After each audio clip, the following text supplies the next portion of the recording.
Yo sí. Sí, Sí, Sí, sí. correcto. Sí. Ok, bueno, este video introductorio, muy relacionado con parte de lo que estábamos conversando la semana pasada y con un tema que también debe ser de preocupación. Preocupación, pero en el buen sentido. Me refiero a que en los últimos 70, 50 años, la sociedad, como lo hablaba la vez pasada, ha crecido bastante, ha cambiado sus hábitos de consumo.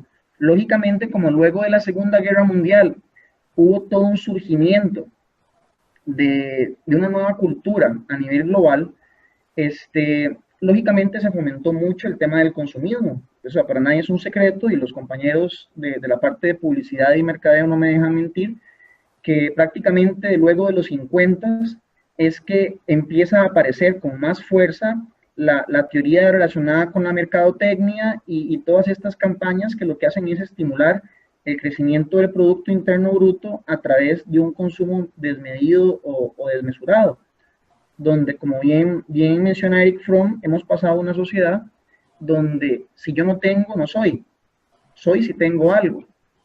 Una sociedad muy materialista, muy consumista, donde lógicamente aplica a nivel económico la teoría o el concepto del homo economicus, que es el ser humano racional que siempre va a tomar las decisiones que maximicen ese beneficio individual o personal.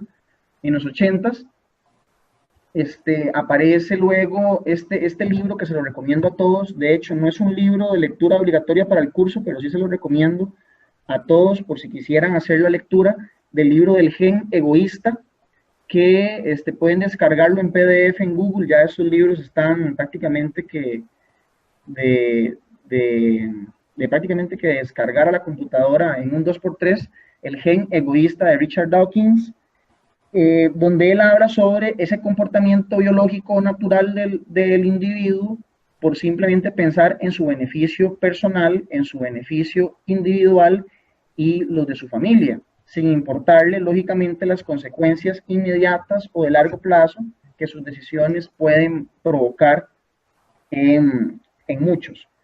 Aquí, pues lógicamente es donde yo quería detenerme un segundito como para explicar muy rápidamente la evolución que ha tenido el concepto de responsabilidad social y cómo la ética se ha metido por ahí a lo largo de las últimas décadas.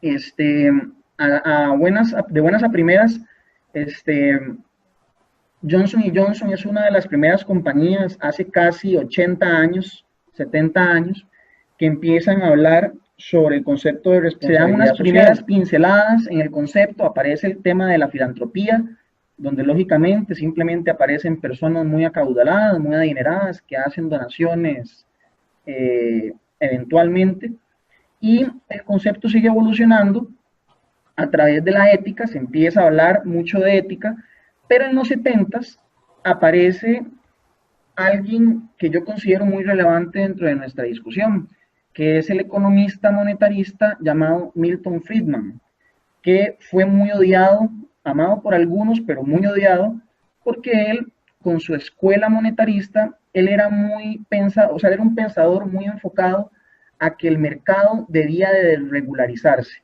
O sea, que los gobiernos no tenían que meterse en el mercado, que tenían que dejar que las empresas anduvieran a la libre y que por ende ese liberalismo económico era el que iba a generar el desarrollo de las naciones. De hecho, a Milton Friedman y a su escuela él es uno, no sé si ustedes han escuchado de los Chicago Boys, que fueron algunos de los economistas que se fueron para Chile y estuvieron en todo ese proceso de shock económico que sufrió Chile en los 70s. Bueno, él fue uno de los pensadores con sus teorías de la desregularización, donde él andaba promulgándole a todo el mundo que el Estado no tenía que intervenir en los mercados y que debíamos de dejar a la empresa privada que anduviera a la libre. Yo digo que dentro de esta escuela de pensamiento económico, Milton Friedman aportó bastante a nuestro tema, que es el que nos interesa, porque él fue uno de los pensadores que abrió el debate en los 70s sobre si realmente la responsabilidad de las empresas es únicamente la de producir utilidades. O sea, si simple y sencillamente esa visión es correcta, entonces lógicamente no hay ningún tipo de responsabilidad sobre la sociedad. Y aquí se abre un debate muy interesante donde de hecho en esta misma década de los 70 es donde surgen las famosas éticas aplicadas. La ética aplicada al deporte, la ética aplicada a los negocios, la ética aplicada, etcétera, etcétera. Y se abre esa discusión sobre la relevancia de la ética, no solamente en el individuo, sino también en las organizaciones. ¿El por qué? Simple. Porque una organización ya para los 50, 60, luego de la Segunda Guerra Mundial, recuerden que Estados Unidos tuvo un gran auge económico, luego de que Europa quedó medio devastado, las empresas estadounidenses crecieron demasiado, se hicieron muy poderosas y se abrió ese debate de que, bueno, una empresa de gran tamaño, por su poder que tiene sobre el mercado, sobre el poder e influencia que tiene sobre la sociedad, debería de tener una gran responsabilidad debido a su tamaño y a sus dimensiones. Y cuando empiezan a aparecer las éticas aplicadas, se reabre el debate de la ética aplicada a los negocios. El concepto de la ética aplicada a los negocios, luego de los 70, es sustituido por el concepto que hoy conocemos como responsabilidad social empresarial. En los 90, Naciones Unidas, haciendo hincapié y haciendo ver que definitivamente la sociedad, en la forma en la que estaba evolucionando, estaban generando algunas situaciones muy complicadas a nivel social, a nivel ambiental, y es donde se empieza a hablar ya más fuertemente sobre este concepto. Y bueno, ahí es donde aparecen el tema de los objetivos del milenio y ya se le empieza a dar más peso a este concepto de responsabilidad social. Pero yo sí quiero como resaltar a este señor, a don Milton Friedman en los 70, que a pesar de que él tenía una posición demasiado económica, ortodoxa, gracias a él y a su posición es que se abre un debate muy interesante y es donde las personas empiezan a cavilar, empiezan a pensar sobre la relevancia que debe tener la ética en los negocios y la responsabilidad que deben tener las grandes empresas sobre la sociedad por todos sus impactos y todas las externalidades que empiezan a provocar luego de ese gran auge que se da a partir de los 50. Haciendo una mirada muy rápida a estos temas de ética, bueno, si nos vamos al concepto propio, todos sabemos que la ética está muy relacionada con la conducta o con las conductas correctas. Aquí nos podemos ir a Aristóteles, ¿verdad? Donde él decía qué es el bien, qué es el mal, y donde él mencionaba que la ética debía estar presente en todo ámbito de la vida para la felicidad del ser humano. Cuando hablamos de la ética, estamos hablando de alguna u otra forma hacia dónde queremos llevar a la sociedad. Estamos hablando de hacia dónde queremos encaminar el futuro de nuestra raza como la raza humana. Los países, para generar desarrollo, definitivamente deben de fortalecer a la sociedad y la ética debe ser algo muy relevante a nivel de humanidad. Y se dice que si la sociedad se fortalece con sus principios morales y éticos, una consecuencia lógica es que las organizaciones también se van a fortalecer. O sea, también van a verse beneficiadas de las prácticas que son en búsqueda del bienestar, del bien y de la felicidad de la humanidad. Y se empieza a hablar en los 90 sobre que la responsabilidad social, muy de la parte marketera, muy de la parte de marketing, debe venderse en el sentido de que es rentable. Y se empieza a hablar de que, en efecto, hacer negocios con ética es rentable. Se empieza a hablar de que las prácticas de responsabilidad social aumentan la competitividad de una organización y definitivamente yo soy uno de los defensores de que es una vía para tener más armas para competir en el mercado y para sobrevivir en el tiempo, las que tiene una empresa que tiene prácticas de responsabilidad social con respecto a una que no las posee. Algunas reflexiones interesantes. Bueno, dentro de todo esto que les he comentado, ustedes saben que hay prácticamente que empresas que por sí solas tienen o facturan prácticamente el doble o el triple que muchas economías. Entonces aquí es donde uno empieza a ver realmente que una empresa puede llegar a tener un impacto hasta mucho mayor que el impacto que puede tener una nación en particular. Pongamos ejemplos concretos. Una empresa como Apple factura más que factura todo el PIB, o sea, no creo que factura, que todo el PIB de Costa Rica. O sea, Apple es una economía más grande que todo Costa Rica junta. Entonces es donde uno empieza a pensar, bueno, empresas tan grandes tienen que empezar a generar prácticas socialmente responsables por ese impacto que tienen que generar en millones de habitantes a nivel de todos los stakeholders, de todos los involucrados, de todos los grupos de interés que pueden verse afectados para bien o para mal con sus prácticas empresariales. Pero aquí también empiezan a aparecer algunas situaciones muy interesantes. Sabemos y entendemos la relevancia que tienen las organizaciones dentro de la sociedad. Entendemos, como lo conversamos la semana pasada, que se debe iniciar con el individuo con principios éticos, porque la empresa por sí sola no es un individuo. La empresa no es una señora que va, la señora Apple no va caminando ahí por la acera. Apple es el conjunto o la sumatoria de prácticas buenas y malas de un conjunto de individuos que pertenecen a esa sociedad. Que Walmart es otra de esas empresas también, claro, que tienen una facturación mucho más grande y presencia incluso en la mayor parte de los países y que tienen una responsabilidad importante en los países donde están operando. Correcto, o sea, ya hay empresas, y son muchas, de la Fortune 500, que por sí solas son más grandes que una economía de un país, o sea, que la economía de países subdesarrollados. Eso ya es un hecho. Entonces, cada vez este tema toma más relevancia y, de hecho, es tendencia y definitivamente va a ser más importante conforme sigan pasando los días y las semanas. En un segundo punto de esta presentación es donde aparece como que la contraparte y es donde empiezan las grandes preocupaciones. Si sabemos que hay organizaciones que son tan grandes, Walmart, Apple, McDonald's, etcétera, ¿cómo podemos hacer o qué podemos hacer desde las organizaciones cuando vemos que grandes industrias, como lo es por ejemplo las comidas rápidas, impactan tan negativamente a sus grupos de interés? Veamos el tema línea por línea. Comidas rápidas, sin mencionar marcas en concreto, comidas que vienen súper sobresaturadas de grasas. Estamos hablando de que son empresas que definitivamente están impactando de forma negativa en la sociedad. Uno de los problemas que han venido generando en los últimos años y que todos ustedes conocen, cómo estamos teniendo problemas de obesidad infantil, por ejemplo.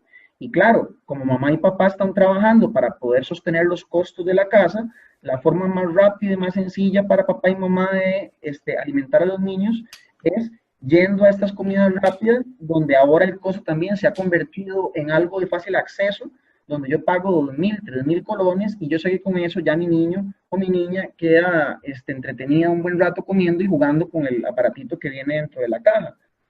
No solo las comidas en sí, de esas fast food, también los envases que utilizan. Claro, es realmente complejo el asunto. Brinquemos a otra industria, la industria de las armas, que les pongo yo aquí en la presentación. Si hay algo que a mí me aterrorizó en los últimos años, es ver a Michelle Obama, ex primera dama de los Estados Unidos, verla batallar durante 4 años, los últimos 4 años de su gestión como primera dama, verla batallar en los Estados Unidos por regular el tráfico de armas y ver que ni siquiera la primera dama de los Estados Unidos pudo combatir contra el cabildeo que hay allá de estas empresas o de esta industria que está detrás de los congresistas para obstaculizar, restringir y no permitir que se regule el mercado porque afecta a esos intereses personales. Entonces, donde yo veo que una persona como Michelle Obama, la persona que le habla al oído a supuestamente hombre más importante del mundo, no puede combatir contra una industria, es donde lógicamente uno empieza a asustarse porque son monstruos empresariales, son monopolios, oligopolios a nivel global que han llegado a adquirir un tamaño tan grande que llegan a tener hasta más poder que las personas que están en el poder de los países más tabacaleras. Yo he escuchado un día en una conferencia a uno de los colegas aquí en la Universidad Nacional con una estadística que también es súper alarmante. ¿Ustedes sabían que las tabacaleras son la única industria que mata al 40% de sus clientes? Al 40% de sus clientes, ya con estadísticas. Son industrias súper extrañas. Bueno, es una industria que mata al 40% de sus clientes y continúa batallando. Países como Uruguay, que han logrado en algún momento del camino ganar la lucha. Bueno, ahorita Uruguay está demandada y todo. No sé si ustedes sabían que en Uruguay se declaró como un país libre de humo, y entonces las tabacaleras, como en su momento el presidente las logró sacar, se fueron a demandarle. Ahorita hay todo un pleito a nivel legal en temas internacionales, que no sé por dónde andará la cosa por el momento, pero imagínense, o sea, hasta demandan al país por no permitirles hacer negocios en su sociedad. Son temas que a uno lo preocupan. Fabricantes de ropa, yo no sé si ustedes han tenido la posibilidad, también se los recomiendo, que si tienen Netflix, busquen una película que se llama El costo de la ropa o El costo de la costura.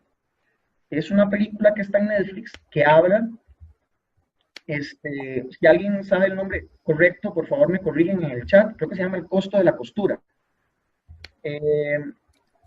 Una película donde se ve las atrocidades que generan las grandes marcas de Europa y de Estados Unidos con lo que es la explotación laboral en países como, en lugares como Bangladesh, donde las personas trabajan en condiciones infrahumanas, ganando salarios de 20 a 30 dólares el mes.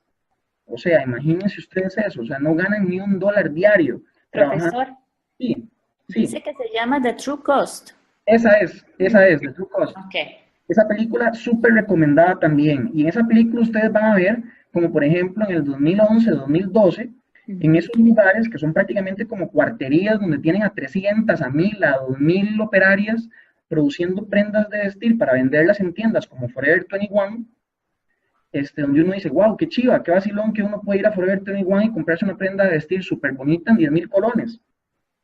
Claro, pero cuando uno se pone a ver esa película y se da cuenta de que trabajan en condiciones infrahumanas y que lo que les iba a comentar, que en el 2011, 2012, ahorita no recuerdo muy bien, habían 1000 operarias en una de las fábricas. Rana Plaza. Para no ir muy lejos, Las Piñeras, por ejemplo, y lo que está pasando ahorita en Costa Rica con la siembra de este producto, de las piñas. Pero para terminarles la idea, en Bangladesh, cerca de 1000 mujeres murieron porque el edificio se cayó mientras ellas estaban trabajando. Pero eso no es el asunto es lo que estaba previo a la caída del edificio. Las señoras tenían meses diciéndole a los dueños de las fábricas que el edificio tenía un montón de grietas horribles y que creían que en cualquier momento el edificio se iba a caer. Y la respuesta de sus directores simplemente era un tema de hay que cumplir con una cuota de la producción de la semana y hay que trabajar. Y esos productos son comprados por empresas como Forever 21, textileras en El Salvador. Pero claro, ojo, lo que les estoy diciendo es, en el 2011, 2012, 1000 personas murieron en un día porque el edificio les cayó encima, porque simple y sencillamente no podían parar de producir porque tenían que cumplir con el contrato con Forever 21. Forever 21, ¿cómo hace para lavarse las manos en el tema? Ella lo que dice es, yo compro un servicio, yo no soy el patrono de esas personas. Y lógicamente aquí vemos nuevamente cómo hay un tema de que la legalidad no necesariamente es lo que ética y moralmente es lo correcto. Legalmente Forever 21 podrá estar libre de responsabilidad porque Forever 21 no es el patrono directo, pero esos pedidos se estaban haciendo para esa empresa. Y ahí vemos cómo grandes industrias están generando impactos monstruosos porque son industrias que se han hecho demasiado grandes. Es el incendio que en Bangladesh, al que usted se está refiriendo. Correcto.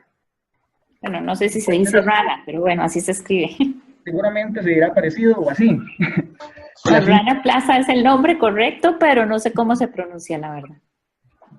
Es impensable, o sea, que estemos en pleno 2012, 2011 y mueran 1000 personas por un tema de explotación laboral. O sea, eso es como una historia sacada de hace 200 años atrás, o uno quisiera verlo así, pero no, eso acaba de pasar hace 4 o 5 años atrás. Claro que se hace la vista gorda, y ahí aplica lo que les comentaba ahora con Michelle Obama.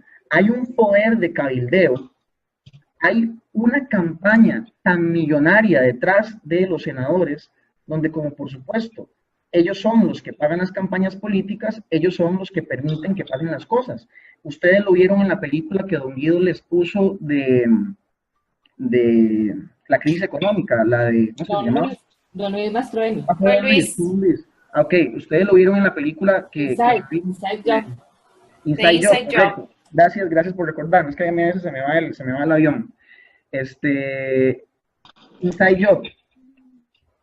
Cómo todo surge de que el gobierno desde una década atrás venía desregularizando el mercado financiero. O sea, ahí hay un montón de involucrados y culpables.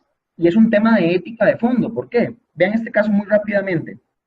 El gobierno se hace de la vista gorda, como acaban de decir, permitiendo que el mercado financiero haga lo que quiera. El mercado financiero, sabiendo que hay un montón de créditos que se están otorgando a personas que no pueden pagar esos créditos, autorizando a que las personas compren casas que no pueden pagar simplemente por incrementar su cartera, por incrementar y llegar a las cuotas que tienen que llegar.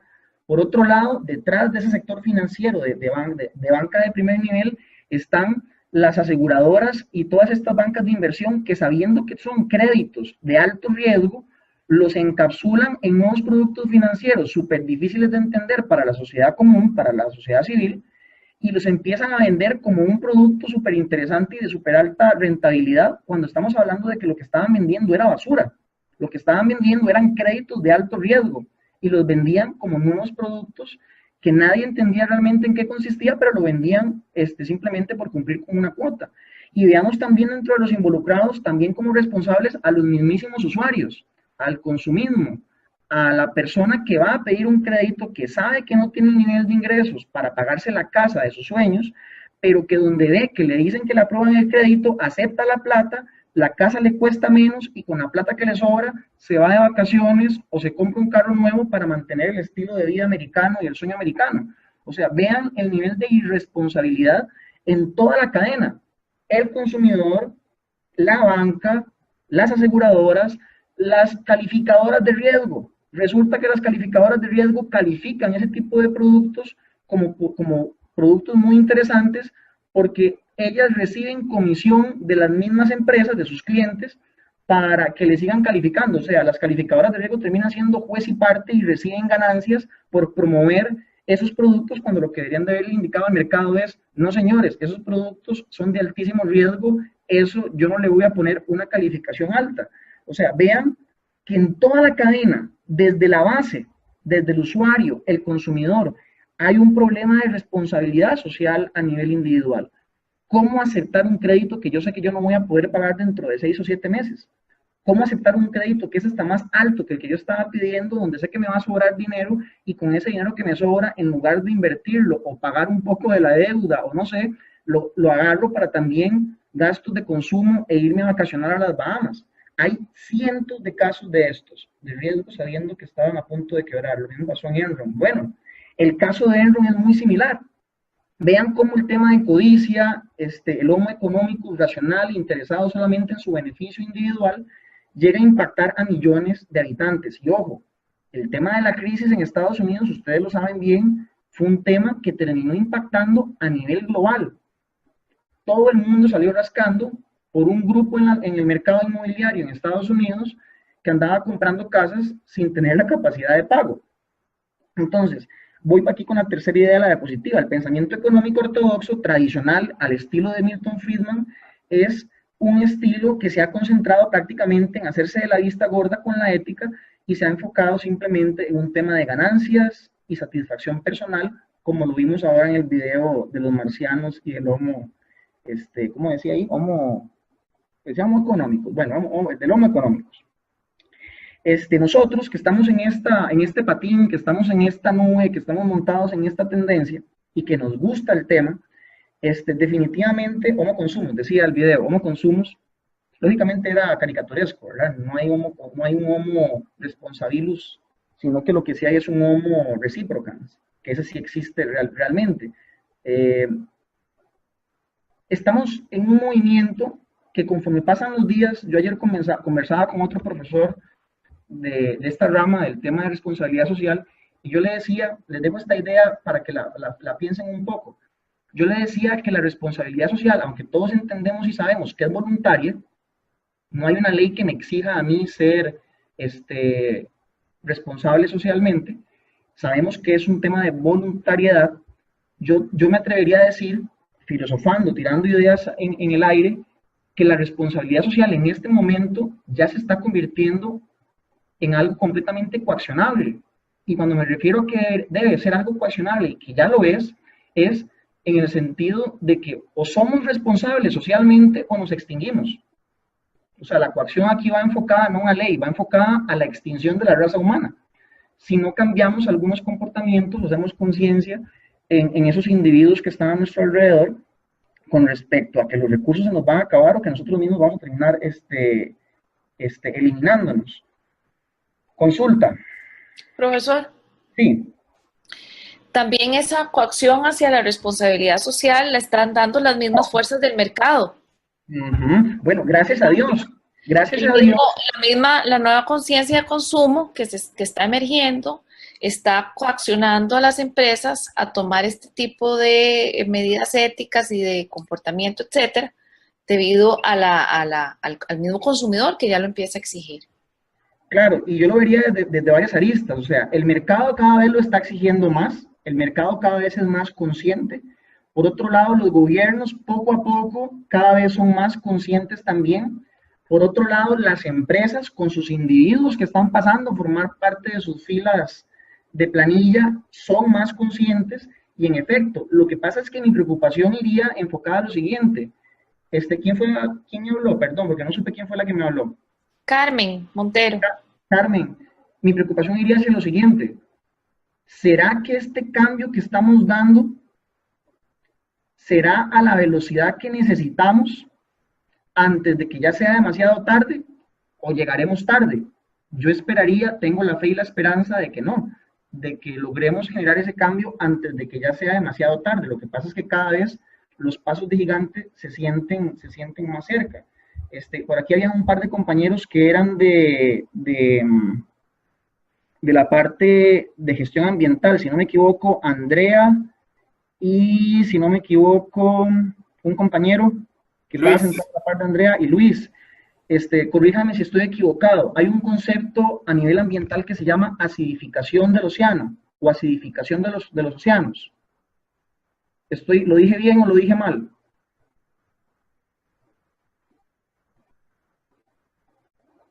Sí, es correcto. Acidificación, ok.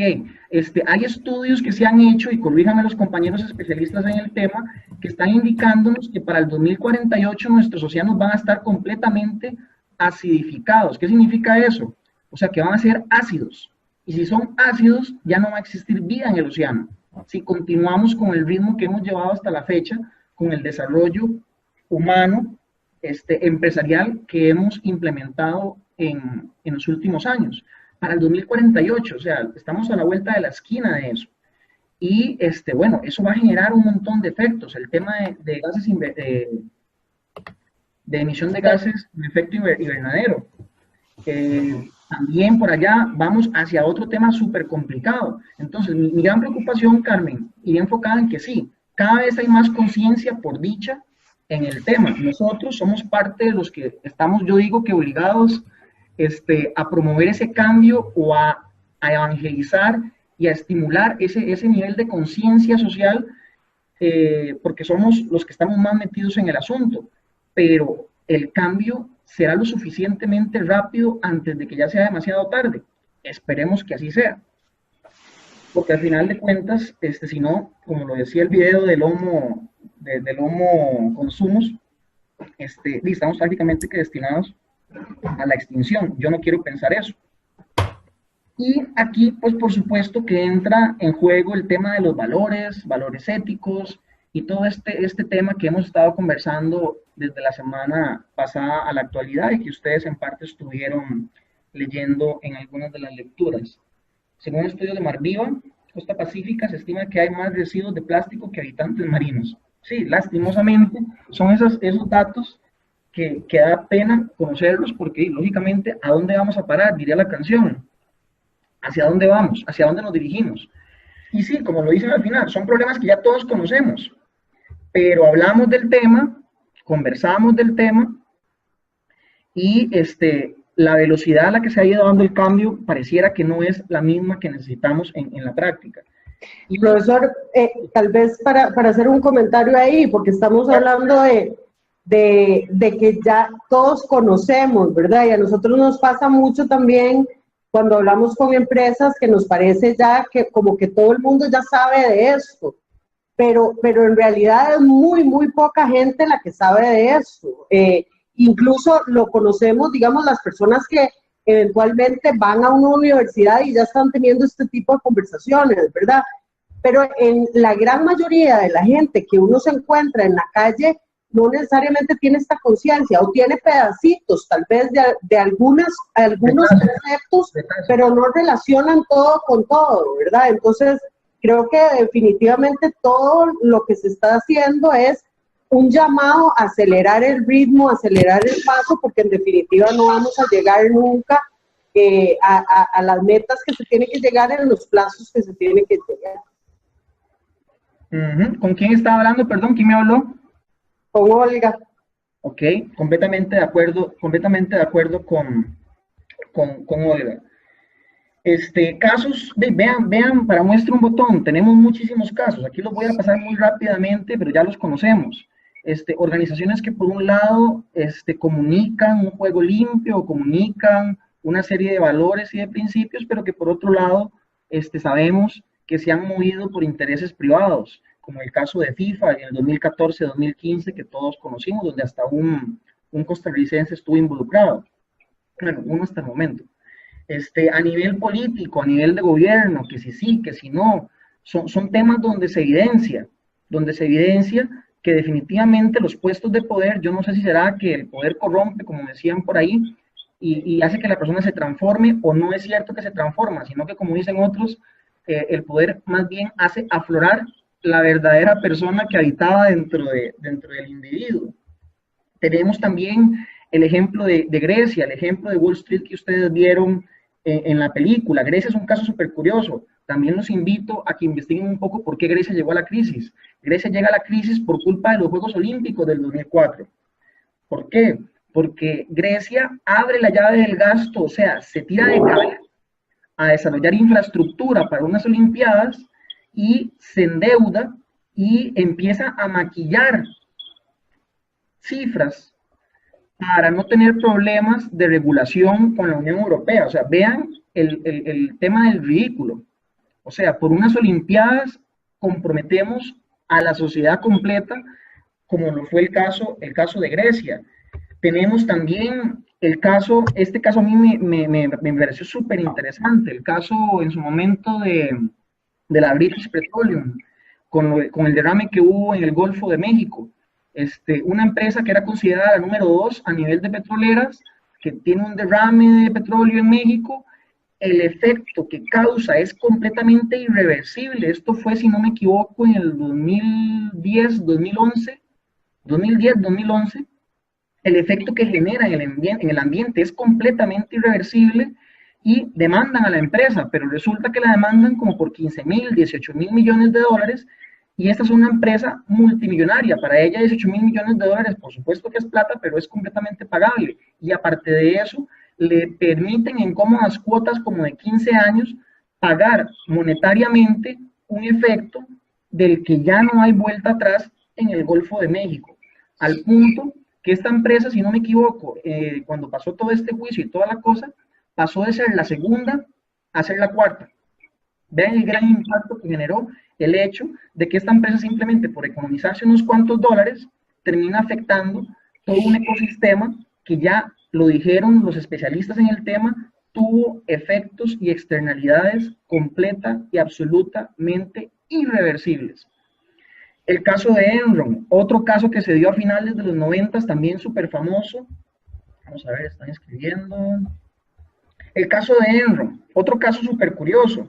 Una empresa que en Estados Unidos se dedica a las energías y a pesar de que se dedica a las energías y era súper grande, eso fue en la época de Bush, antes de Obama, resulta que este señor, Kenneth Lay, era el presidente fundador, por decirlo de alguna forma, de esta empresa de Enron, que se enfocaba mucho en lo que era generación de energía a través de gas natural. Pero resulta que muy curiosamente cuando Bush hijo entra al poder, empiezan a desregularizar también el mercado energético. ¿Ven qué curioso?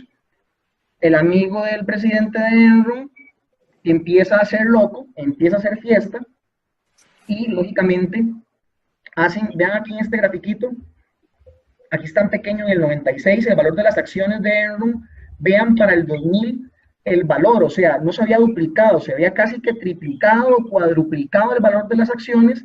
Y lo curioso de todo esto es que Andrew Faston, el de la derecha de la imagen de Kenneth Lay, estaba falsificando y estaba creando empresas fantasmas donde escondían todas las pérdidas. O sea, vean el tema de crisis de ética y moral.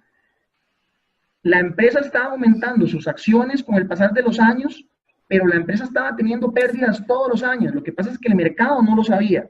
Estaban maquillando y falsificando información, no mostrando sus pérdidas, y las empresas creían que Enron crecía y crecía y crecía. Invertía en India con pérdidas, invertía en China con pérdidas, pero nadie lo sabía porque todo estaba completamente bien maquiavélicamente estructurado para que nadie lo supiera. ¿Qué pasa? Que en el 2000 se les cae el asunto y miles de personas pierden sus ahorros, en algunos casos las pensiones con las que iban a subsistir en el tiempo, las pierden porque las habían invertido en una empresa que tenía acciones a la alza y donde el presidente de la empresa era amigo del presidente de los Estados Unidos de Norteamérica. Y bueno, todo el teatro se cae para el 2001-2002 y termina hasta con asesinato, o sea, hasta con suicidio. Si no me equivoco, uno de los de la fotografía que está por ahí se termina suicidando porque sabe que lo que hizo estaba mal. Kenneth Lay, curiosamente, estuvo en cárcel como 4 o 5 años, se embolsó como $1.000 millones y hoy, no sé si todavía estará vivo, pero años atrás, el hombre ya andaba como Pedro por su casa, a pesar de haber estafado a miles de personas a inicios del 2000. Entonces, vean que el tema de fondo siempre está relacionado con esos individuos de poder y con sus principios o su base del homo económicos que se enfoca nada más en su beneficio personal sin importar las consecuencias que puede tener en el corto o largo plazo en la sociedad.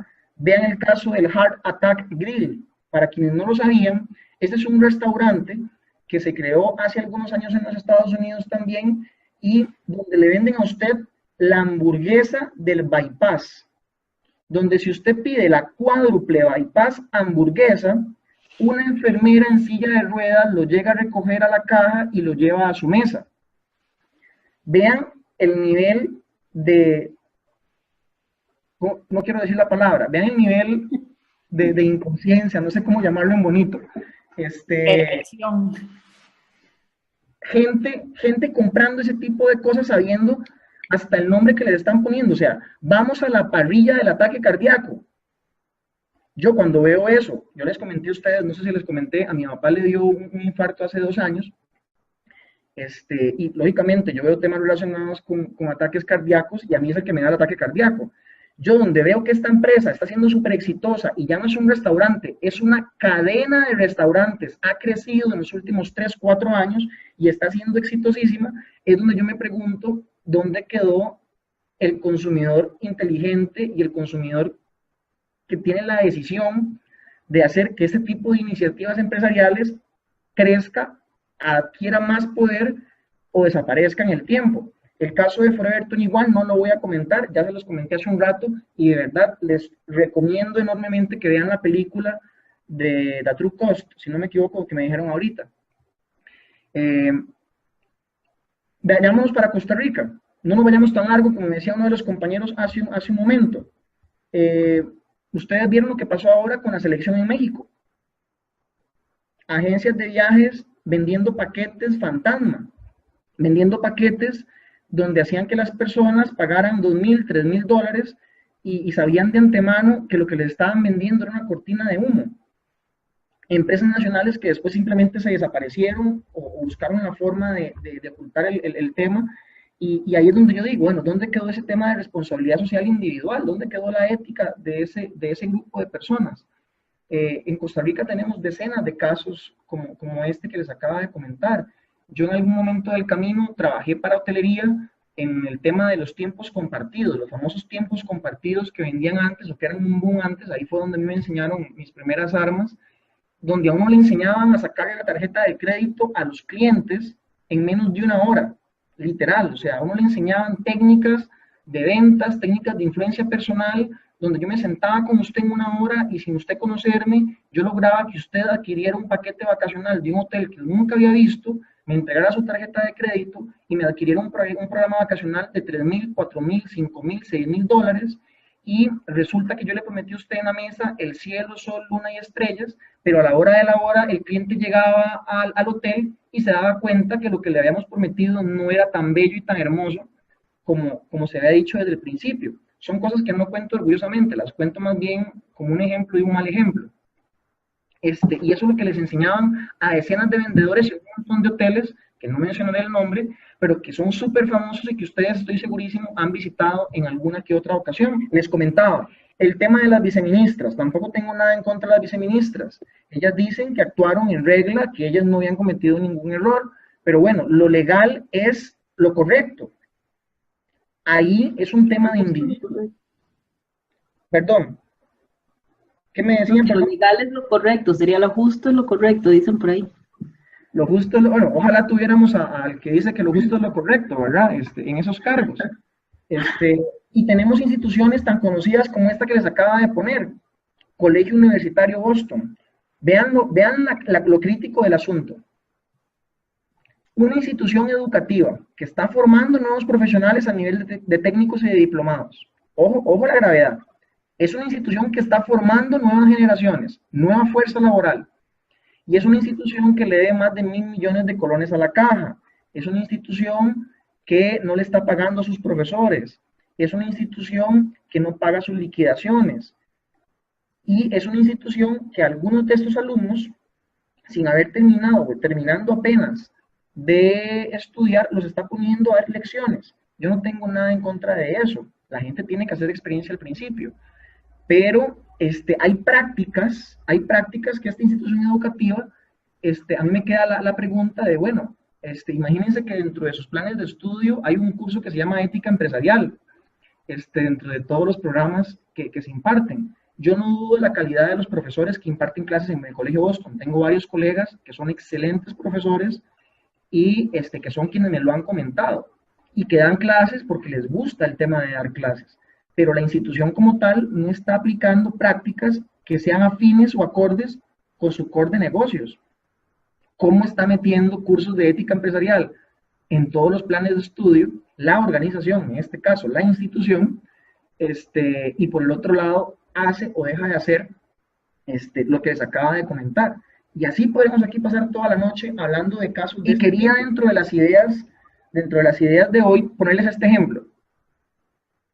Piensen en Juan, Pedro y Pablo. Escojan a uno de los tres que están ahí en la diapositiva. Digamos que usted, Juan, mira, no puse a ningún, tantísimo. Ninguna mujer. ¡Qué barbaridad! ¡Qué barbaridad! Pensemos apóstoles. Venga, Ivonne. Apóstoles. Venga, tú soplas. Juana, apareció Juana. Ok, piensen en los tres individuos que están ahí. La economía ortodoxa, el pensamiento tradicional, consiste en lo siguiente. Piensen que ustedes son cualquiera de esos tres. Digamos que yo voy a escoger a Juan. La economía ortodoxa funciona así. Juan piensa en cuidar a Juan. María piensa en cuidar a María. Juana piensa en cuidar a Juana. Mira, Juan y Juana. Juana piensa en cuidar a Juana. ¿Cuántas personas están cuidando a Juan? Solo él. Solo Juan. Solo ella. ¿Cuántas personas están cuidando a María? Y ella No, se ¿eh? cuida a ella. Ahora, apliquemos lo diferente. Si Juan no se preocupara por Juan, Juan se preocupa por María y por Juana. María no se preocupa por María, María se preocupa por Juan y por Juana. Y Juana no se preocupa por Juana. Juana se preocupa ahora en este segundo escenario de Juan y de María. Ahora, ¿cuántas personas se están preocupando de Juan? Dos. El tema de solidaridad en este caso aplica perfectamente para entender hacia dónde tenemos que evolucionar, hacia dónde tenemos que cambiar el estilo de pensamiento. Lo que pasa es que es muy difícil. Generalmente, el yo egoísta simplemente va a pensar en el beneficio personal y en cuidarme yo, pero no me doy cuenta que como sociedad, si los otros se encargan de cuidarme, voy a tener más manos, más personas encima mío para el beneficio y el bienestar de los míos y de mi persona como tal. Ese es en parte, yo diría, una forma metafórica de resumir el concepto de actuar responsablemente en la sociedad. Es el de entregarse un poco también o preocuparse un poco por no solamente el yo, preocuparme por los otros, porque si me preocupo por los otros, la consecuencia lógica es que los otros se preocuparán también por mí y es muchísimo más fácil. Lo que pasa es que vender esta idea, de ahí lo comentaron en algún momento ahora, vender este concepto es lo que ha ido muy lentamente. Vender este concepto es lo que no ha como que calado todavía al 100% en la población. Se ha avanzado, por supuesto, no quiero ser negativo ni pesimista en el concepto. Todas las organizaciones, por ejemplo, algunas de las que ustedes trabajan, están haciendo su aporte, pero definitivamente al concepto de la ética, negocios con ética, valores éticos, responsabilidad social individual, con todos estos casos que hemos estado conversando, se evidencia fácilmente de que aunque hay algunos que ya somos más conscientes, como lo decía el video del Homo Responsabilis, aunque hay un grupo de personas o individuos que hemos evolucionado un poquito más, como lo decía ahí, todavía hay mucho esfuerzo que queda pendiente por hacer y de actividades o prácticas que se podrían estar haciendo mucho mejor. Por favor. Mientras voy avanzando, mientras es el mensaje. Desde la perspectiva de ética, uno de los autores que a mí me gusta mucho, que habla sobre economía social y empresas sociales, de hecho es uno de mis, yo podría decir, de los mentores que más me gusta leer y escuchar en videos, es don Bernardo Klicksberg. Desde la perspectiva de don Bernardo Klicksberg, él indica en uno de sus libros que desde una perspectiva ética hay seis elementos o 6 prácticas que se deben de considerar. Me disculpo porque me incorporé un poco tarde a la sesión. Disculpada, pero dinos la idea porque yo me quedé picado para entenderte la idea. Coméntanos la idea, por favor, para leerla y que la compartas con el grupo. Les decía, desde la perspectiva ética, vean algunos de los temas que esta autoridad internacional reconocida en responsabilidad social indica que las empresas que ya tienen un código de ética previo, que es un tema que no he tocado, la responsabilidad social, y es un tema que puede ser un poquito delicado, ojo lo que voy a decir. Para que la responsabilidad social en las organizaciones aplique bien, impacte positivamente, que esa es la consecuencia lógica que buscamos, la organización debe de tener un código de ética, o sea, antes de la responsabilidad debe de existir un código de ética, porque si la ética no está presente, entonces el tema de responsabilidad social pasa en la organización a ser prácticamente que un procedimiento más, un tema burocrático más. Vean lo que estoy diciendo, es un tema delicado. Repito la idea. Para que las prácticas de responsabilidad social lleguen a ser sostenibles en el tiempo e impactar positivamente en los grupos de interés que estamos buscando, las organizaciones deben de tener previo un código de ética. O sea, la ética es la base en la que debe de partir las prácticas responsables que queremos implementar en la organización. Y para eso, pues, lógicamente, previo al código de ética de la organización, tiene que haber una ética de los individuos que la componen. Y cuando hablamos de prácticas, hay feedback por audios abiertos. Sí, pero me quedé con la duda de lo que Paula quería decir. Paula, escriba la idea, porfa, porque de verdad me quedé con la duda de lo que querías comentar. Dentro de estas prácticas de responsabilidad social, desde una perspectiva ética, don Bernardo Klinsberg habla de estos 6 puntos. Habla de que las organizaciones deben de preocuparse, y esto es un tema que ustedes ya conocen, deben de preocuparse por el desarrollo de su personal, deben de procurar el bienestar de sus consumidores. El tener un código de ética en las empresas con valores y principios no garantiza nada, si no hay una vivencia personal y comprometida. Bueno, lo que pasa es que yo no estoy diciendo que garantiza el éxito, lo que estoy diciendo es que previo a las prácticas debe de existir.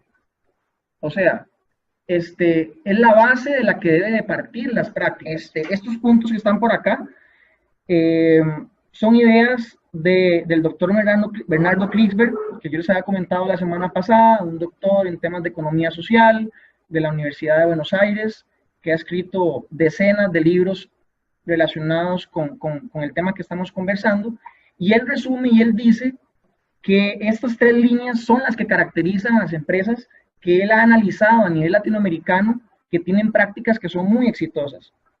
Les decía, políticas de desarrollo para su personal, bienestar para con sus consumidores, no como lo que les comentaba, que cerca del 50% de los clientes de las tabacaleras los mata su misma empresa, o sea, es una empresa que mata a la mitad de sus clientes. Ambientalmente responsables, como en el punto 3, primero de existir individual en el hogar, los códigos de ética, correcto. Esa sería la ideal, como está diciendo Luis Fernando. Empezamos en casa, empezamos con el individuo lleva eso a las organizaciones, y las organizaciones lo implementan o lo ponen en práctica con sus prácticas de responsabilidad social, para que sea sostenible en el tiempo, porque si no se convierte, como lo dijimos la semana pasada, en algunos casos de algunas empresas, en un eslogan publicitario, en una moda de cierre de año por ser diciembre, y no terminan generando un impacto aún mayor. No digo que no generen impacto, pueden generarlo, pero podrían hacer algo mucho más importante para la sociedad. Les decía, punto 4, organizaciones transparentes. Vieron los ejemplos que les acaba de comentar anteriormente, caso Enron, caso FIFA, caso British Petroleum, empresas que no fueron transparentes, países que no fueron transparentes. Hablamos del caso de Grecia. Generan inversión social y agregan valor a sus grupos de interés.